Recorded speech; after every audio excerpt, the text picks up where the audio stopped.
കേരളത്തിലേക്ക് നിങ്ങൾ വന്നാൽ ചുഴലി എന്നത് കേവലം ഒരു വ്യക്തിയുടെ പേരല്ല, അതൊരാശയമാണ്. ഈ ഉമ്മത്തിന്റെ മാറിടത്തെ നെടുക പിളർത്താനും ശത്രുക്കൾക്ക് ഈ സമുദായത്തെ ഒറ്റിക്കൊടുക്കുവാനും ഈ ഉമ്മത്തിലേക്ക് മുസ്ലിം ശത്രുക്കളാൽ ഇറക്കിവിട്ട ചുഴലിക്കാറ്റാണ്. ചുഴലി എന്നതൊരു വ്യക്തിയല്ല, അതൊരാശയമാണ്. കേരളത്തിൽ നമുക്ക് ഇവിടെ മുസ്ലിമീങ്ങൾ മലയാള എഴുത്തിനെതിരായിരുന്നു ഉള്ളത്. സാഹിത്യങ്ങൾ, മൗലിദുകൾ, പടത്തിന്റെ അവസാന കണ്ണികളിൽ ഒരാളാണ് ചുഴലി. അയാൾ ഈ അടുത്ത് പ്രസംഗിച്ചത് എന്താണ്? ഈ വിശുദ്ധമായ ഖുദ്സ് മുസ്ലിമീങ്ങളെ സംബന്ധിച്ചിടത്തോളം ചരിത്രത്തിൽ ഏറ്റവും പുണ്യമായ മണ്ണ്. ആ മണ്ണ് ജൂതന്മാരുടെ കയ്യിലെത്തിയാലും ആയിരക്കണക്കായ മുസ്ലിം കുഞ്ഞുങ്ങള് അറുകൊല ചെയ്യപ്പെട്ടാലും നിങ്ങൾ ചിന്തിക്കൂ മുസ്ലിമീങ്ങളെ, അവിടെ ജൂതന്മാർക്ക് കിട്ടിയാലും ഹമാസിന്റെ കയ്യിൽ ഫലസ്തീൻ കിട്ടരുത് എന്നാണ് ഈ പുരോഹിതൻ വിളിച്ചു പോകുന്നത്.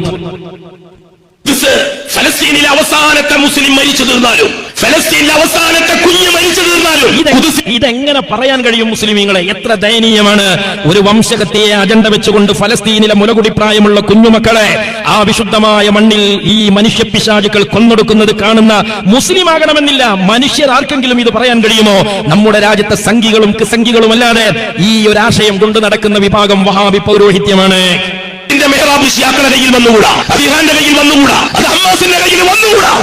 സഹോദരന്മാരെ, നിങ്ങളൊന്ന് കേട്ടു നോക്കൂ, എത്ര ഭീകരമാണ് ഈ വാചകങ്ങൾ. ഫലസ്തീനിലെ അവസാനത്തെ മുസ്ലിം മരിച്ചു തീർന്നാലും, ഫലസ്തീനിലെ അവസാനത്തെ കുഞ്ഞ് മരിച്ചു തീർന്നാലും ഖുദ്സിന്റെ മെഹ്റാബ് ശിയാക്കളുടെ കയ്യിൽ വന്നുകൂടാ, അത് ഇറാന്റെ കയ്യിൽ വന്നുകൂടാ, അത് ഹമാസിന്റെ കയ്യിൽ വന്നുകൂടാ, അത് ഹമാസിന്റെ കയ്യിൽ വന്നുകൂടാ, അത് ഹമാസിന്റെ കയ്യിൽ വന്നുകൂടാ. ആർക്കാണ് ഇത് പറയാൻ കഴിയുക? എത്ര ക്രൂരമാണിത്, എത്ര ഭീകരമാണിത്. മുസ്ലിമീങ്ങളെ, നിങ്ങൾ ആലോചിച്ചിട്ടുണ്ടോ?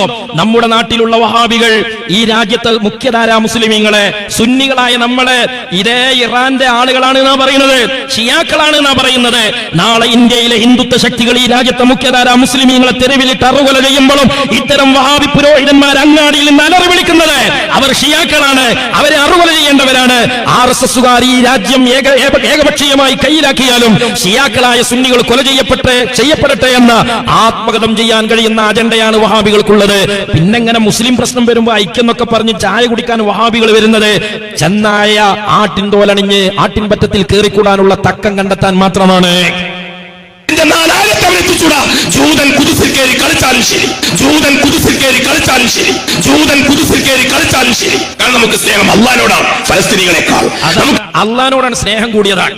പണ്ടൊരു ചെങ്ങായി കള്ളുഷാപ്പ് പോയി ഒരു ഗ്ലാസ് കള്ളു കുടിച്ച് അത്യാവശ്യമൊക്കെ തലച്ചോറ്റക്ക് ഇങ്ങനെ തരിപ്പ് കയറി. കള്ളുഷാപ്പുകാരൻ അടുത്ത ക്ലാസ്സിലേക്ക് കള്ളു വാർന്ന് ചെങ്ങായിക്ക് കൊടുക്കുമ്പോ എന്റെ ഈമാനാണ് ചൂടായി. അള്ളാനോടുള്ള സ്നേഹം കൂടിയിട്ട് അവൻ പറഞ്ഞോടോ, ആ കാഫിർ കുടിച്ച ക്ലാസ്സിൽ കഴുകാതെയാണോ എനിക്ക് നീ കള്ളു വാർന്നത്? ഇജാതി മഹബത്താ ഈ ചൊയലി മൗലവി കാണിക്കണേ. സ്നേഹം റസൂലിനോടാണ് ഫലസ്തീനികളുള്ളതിനേക്കാൾ, നമുക്ക് സ്നേഹം സഹാബാക്കളോടാണ് ഫലസ്തീനികളെക്കാൾ. എന്നിട്ടും നാം അങ്ങാടി എന്നിട്ട് കൊരച്ചിന്റെ ഫലസ്തീനികൾക്കും ഹമാസിനും സപ്പോർട്ട് ചെയ്തുകൊണ്ട് ഇല്ല മുട്ടല ഇല്ല. ഇത് തിരിച്ചറിയാത്ത മുസൽമാൻ അപകടകാരിയാണ്. ഈ ജാതി അപകടങ്ങളെ ഏത് കൂട്ടിലാണ് നമ്മൾ അടക്കേണ്ടത്? സലഫിയൻ, അവൻ സലഫി അഡ്രസ് അറിയുന്നവനായാലും ശരി, പൊടിപടലങ്ങൾ അടങ്ങി ഒതുങ്ങിക്കഴിഞ്ഞാൽ നിങ്ങൾക്ക് മനസ്സിലാവും കാൽച്ചുവട്ടിൽ കുതിരയാണോ അതോ കഴുതയാണോ എന്ന്. എന്നാൽ ഇത് കേൾക്കുന്ന മലയാളികൾക്കൊക്കെ അറിയാം മൈക്കന്റെ മുമ്പിൽ കുതിരയാണോ കഴുതയാണോ ഈ കുരക്കുന്നതെന്നത്. അതിന് കൂടുതൽ അറിയാൻ വൈറ്റ് ഹൗസിലേക്ക് പോകേണ്ട ബുദ്ധിയൊന്നും ആവശ്യമില്ല. സഹോദരങ്ങളെ, ഈ വഹാബിയത്തിന്റെ ഇന്നത്തെ അനന്തരാവകാശികളാണിത്. ഇസ്ലാമിക ചരിത്രത്തിൽ ഏത് കാലത്തും വഹാബിസം പേറിയ തലച്ചോറിൽ നിന്ന് മുസ്ലിം മുഖ്യധാരയോട് ഈ അസഹിഷ്ണുതയല്ലാതെ ചരിത്രത്തിലുണ്ടായിട്ടില്ല. ഇതാണ് ഈ രാജ്യത്തേക്ക് കടത്തിക്കൊണ്ടുവന്ന ഒരാശയധാര എന്ന് പറയുന്നത്. പിന്നെ നമുക്കറിയാം മഹാരഥന്മാരായ സ്വഹാബിമാരിൽ നിന്ന് പകർന്നു കിട്ടിയ 921 വരെയുള്ള ഇസ്ലാമിക ആശയത്തെ തള്ളിപ്പറയാൻ വഹാബികൾ പകർന്നു വന്നത് എന്താണ്? നേരത്തെ പ്രസംഗിച്ച മൗലവി പറയുന്നുണ്ട്, മാലിക് ദിനാർ റളിയല്ലാഹു അൻഹുവും അനുചരന്മാരൊക്കെ